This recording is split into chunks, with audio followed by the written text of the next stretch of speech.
Bonjour bien-aimés, de la part de Pasteur Samy de l'église Trompette de Christ d'Edmonton, Alberta, Canada. Alors que le Seigneur soit béni et aujourd'hui nous avons commencé notre série de messages qui dit ceci, que Jésus-Christ s'est fait pauvre afin que par sa pauvreté nous devenions riches. Alors nous aimerions partager sur ce point dans les jours qui viennent jusqu'à la fin de l'année, Dieu voulant, pendant une quinzaine à 20 minutes et nous espérons partager ce sujet. Alors que le Seigneur soit donc béni. Nous allons donc commencer aujourd'hui et nous le commençons en lisant un verset dans la parole de Dieu. Nous allons donc lire dans 2 Corinthiens, le chapitre 8, le verset 9. Car vous connaissez la grâce de notre Seigneur Jésus-Christ, qui pour vous s'est fait pauvre, des riches qu'il était, afin que par sa pauvreté, vous fissiez riches. Donc, ce passage, c'est le passage que l'apôtre Paul a dit aux Corinthiens, qui étaient des frères qui, un certain jour, ils ont fait une collecte de fonds, et c'était une grande collecte de fonds, et que malgré leurs moyens financiers étaient très petits, donc ils étaient pauvres, mais ils ont fait une bonne collection. Mais l'apôtre Paul les rappelle ici que Jésus-Christ, par sa grâce, il s'est fait donc pauvre des riches qu'il était, afin que par sa pauvreté, nous devenions riches. Cette déclaration est une déclaration très, très, très importante. Parce qu'ici, la parole de Dieu nous dit, la mission de Jésus sur la terre était principalement de faire de toi, de moi, riches. C'est-à-dire, si tu n'es pas riche, tu as un problème. Donc, dans ce point, tu dois te poser une question principale. Suis-je riche? De deux, tu dois te poser la question de quelle richesse s'agit-il? De trois, tu dois te poser la question, si je ne suis pas riche, alors comment et qu'est-ce que je dois faire pour avoir cette richesse? Donc, c'est sur ces points-là que nous tournerons et nous parlerons de temps en temps, afin que toi qui nous écoutes sois convaincu de la richesse que Dieu a ramenée pour toi à travers Jésus-Christ. Alors, dans ce passage que nous venons de lire, nous avons lu une phrase très importante. Il dit ceci, vous connaissez bien. Vous connaissez bien la grâce de notre Seigneur Jésus. Donc ici, l'apôtre Paul est en train de parler de la grâce de notre Seigneur Jésus. Ainsi il dit, des riches qu'il était, il s'est fait pauvre pour que toi tu deviennes riche. Alors nous allons nous attarder un peu au mot qu'il a utilisé, la grâce. Cela nous permettra de comprendre si on est riche ou pauvre. Et cela nous permettra de comprendre de quelle richesse s'agit-il. Donc, le mot grâce représente une faveur qu'on te fait, une faveur que tu n'as pas méritée. C'est un bien qui t'est rendu,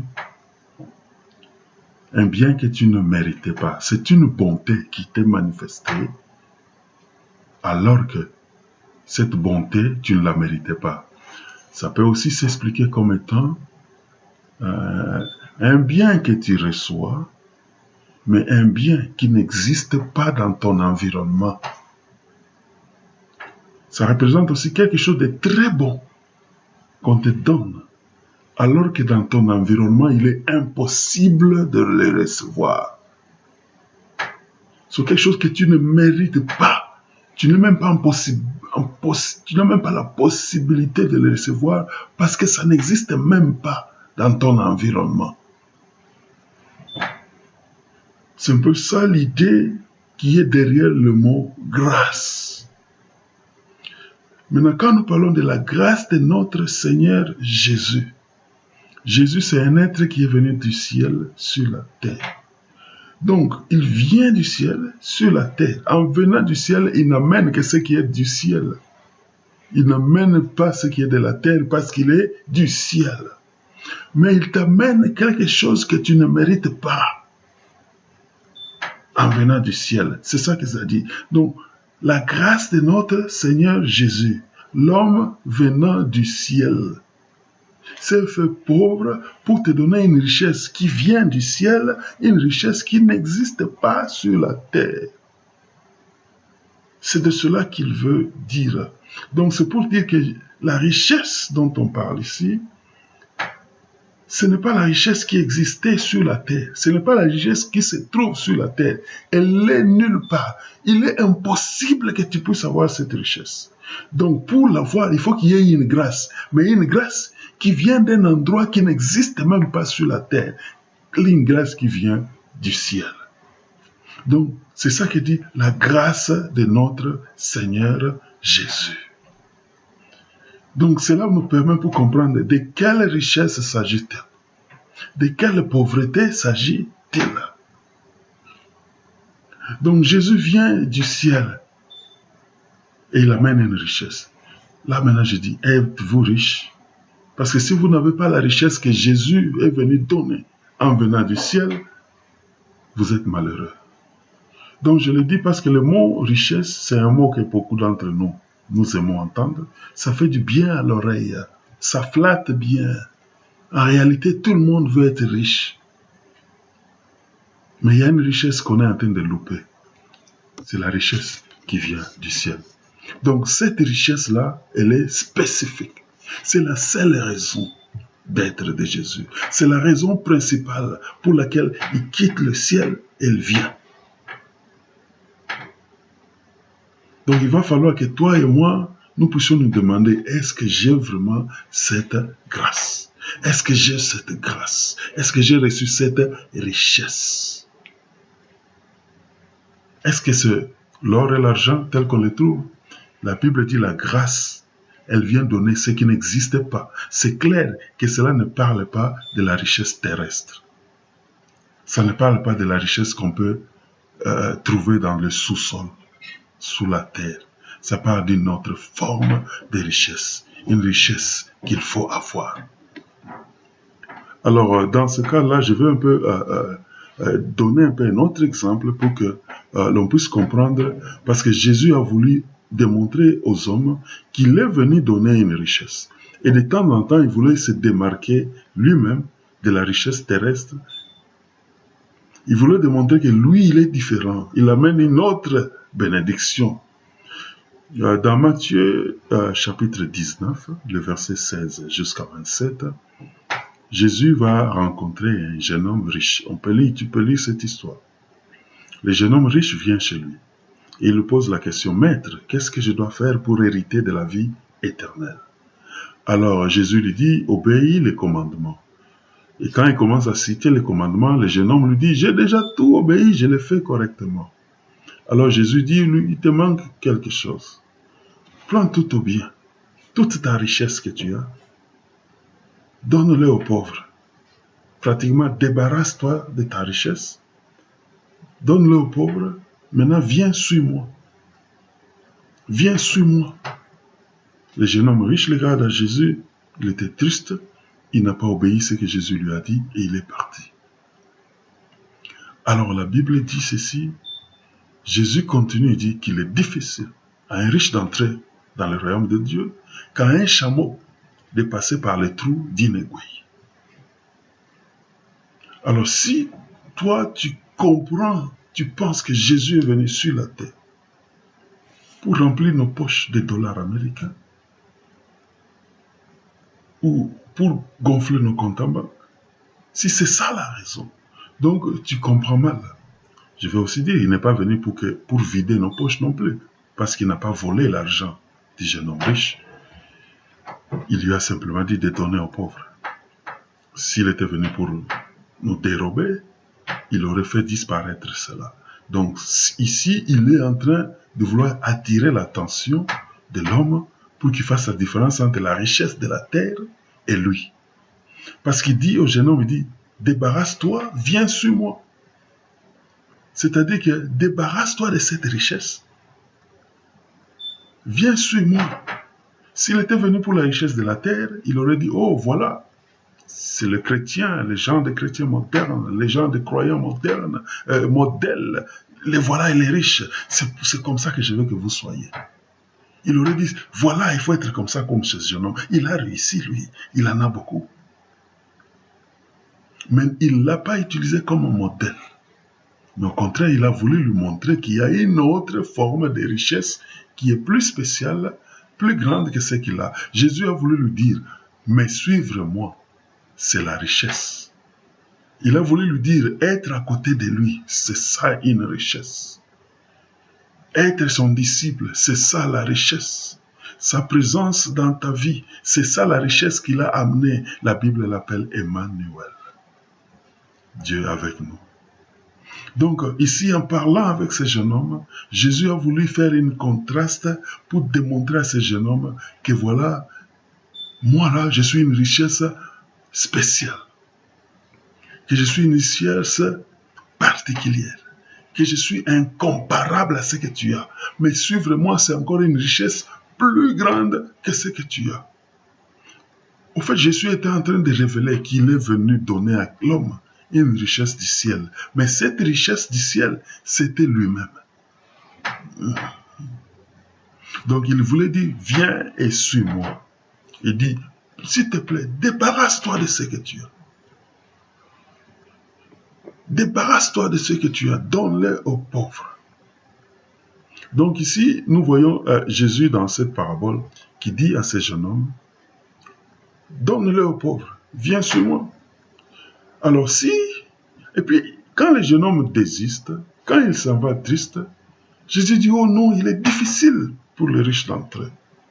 Maintenant, si sa mission était de rendre les gens matériellement riches, alors ça c'est un problème maintenant. Si en venant au monde, il te rend matériellement riche, c'est-à-dire qu'il te met dans des conditions telles que il devient encore plus difficile pour toi d'entrer dans le royaume des cieux. Donc, ça dit que cette interprétation, elle n'a même pas de sens. En plus, non seulement ça, il aurait frappé les mains pour les riches. Et il aurait utilisé cet homme comme étant un modèle. Donc, j'aimerais par la grâce de Dieu expliquer à celui qui nous écoute qu'il y a une richesse que Jésus a ramenée, une véritable richesse. Il y a une grande richesse que Dieu nous donne à travers Jésus. Elle est incomparable. Le contraste avec ce qu'il prend des riches, c'est pour te montrer que si tu peux être excité, si content en possédant les richesses terrestres, soit encore 10 milliards de fois, 100 milliards de fois plus joyeux à cause de ma présence. Recherche encore ma présence plus que ce que tu fais lorsque tu recherches l'or et l'argent. C'est ce qu'il veut dire, que sa présence, c'est ça la richesse. Alors il fait cet contraste. Vous savez, nous vivons dans un monde où l'homme court, les hommes courent réellement derrière l'or et l'argent. Ils en cherchent à tout prix. Beaucoup sont prêts à tout sacrifier pourvu qu'ils ne deviennent riches. Donc, cet contraste, Jésus est en train de dire, s'il te plaît, dévoue-toi encore, cherche ma présence encore, plus profondément, avec beaucoup de persévérance, avec beaucoup de détermination, parce que moi, je suis une richesse qui est au-delà de l'imagination. Il veut dire que sa présence, c'est une richesse qui dépasse la compréhension. C'est pourquoi il dit à ce jeune homme, débarrasse-toi de tes grandes richesses et viens sur moi, car ma présence, c'est une richesse incomparable à ce que tu as. Donc ici, j'aimerais dire qu'on ne peut pas mettre Jésus dans le même panier avec les richesses de la terre qui sont corruptibles. C'est ce qu'il veut dire à ce jeune homme. Il veut vraiment montrer qu'il y a une démarcation, il y a une différence entre ces richesses. Les richesses de la terre périssent.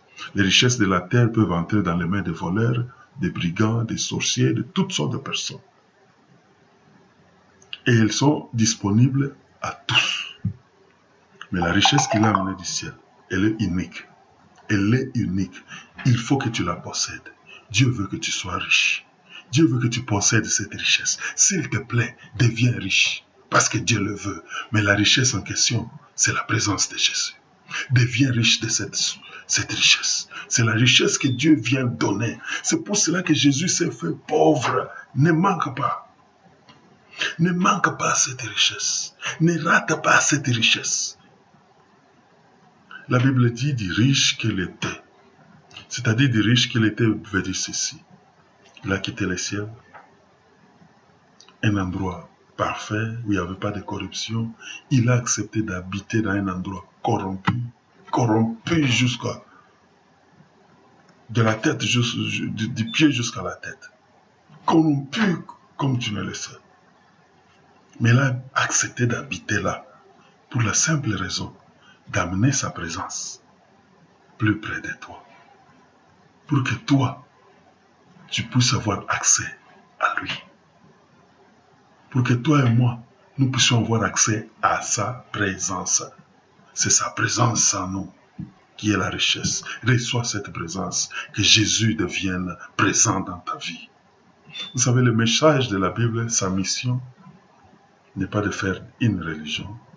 C'est vrai, nous faisons des églises, de grandes, de tailles différentes. Mais la vraie mission, c'est que celui qui écoute arrive à se mettre dans une position telle que il reçoive la présence de Jésus-Christ dans sa vie. C'est-à-dire qu'il reçoive la richesse que Dieu amène à l'homme, qui est la présence de Jésus-Christ. Donc, ce soir en parlant, nous avons voulu partager sur un point très simple. Dieu a envoyé son Fils venant du ciel, qui est descendu avec la grâce pour nous donner une richesse qui n'existe pas sur la terre. Une richesse que nous ne méritons pas. Une richesse qui dépasse l'entendement. Ce n'est pas la richesse qu'on appelle l'or et l'argent. C'est une richesse qui n'existe pas, donc que tu ne mérites pas, que nous ne méritons pas. C'est pourquoi on dit la grâce de notre Seigneur Jésus. Mais les autres richesses sont accessibles. Tu peux travailler et l'avoir. Donc ce n'est pas la grâce. Tu peux te débattre et faire beaucoup de choses. Même la magouille, tu peux avoir la richesse. Mais ce n'est pas celle-là, la richesse là dont on parle. On parle d'une richesse céleste qui ne se trouve pas sur la terre, qu'on n'achète pas au marché, qu'aucun homme ne peut te donner. C'est la présence de Jésus-Christ. Et si tu n'as pas la présence de Jésus-Christ dans ta vie, tu es misérable, tu es malheureux et tu es pauvre. Peu importe ce que tu as, tu peux avoir physiquement beaucoup, mais selon Dieu, tu es misérable, malheureux, pauvre. C'est pourquoi aujourd'hui, je suis en train de parler de cette richesse. Que Dieu vous bénisse. Soyez bénis dans le nom précieux de Jésus-Christ. Soyez riches en Christ. Soyez riches de sa présence. Soyez riches de sa présence dans votre cœur. Recevez-le dans votre cœur. C'est cette richesse que Dieu veut. Il veut que nous soyons riches. Le royaume de Dieu est fait des riches. Des hommes et des femmes extrêmement riches. D'une richesse incomparable à tout produit qu'il y a sur la terre. Et cette richesse, c'est la nature divine de Dieu qui est présente parmi nous sous la forme de la vie de Jésus-Christ. C'est pourquoi il s'est fait pauvre, afin que toi, tu deviennes riche. C'est le pasteur Samy de l'église Trompette de Christ à Edmonton, Alberta, Canada. Soyez bénis, bonne soirée, à la prochaine. Nous allons continuer avec d'autres versets dans les très prochains jours.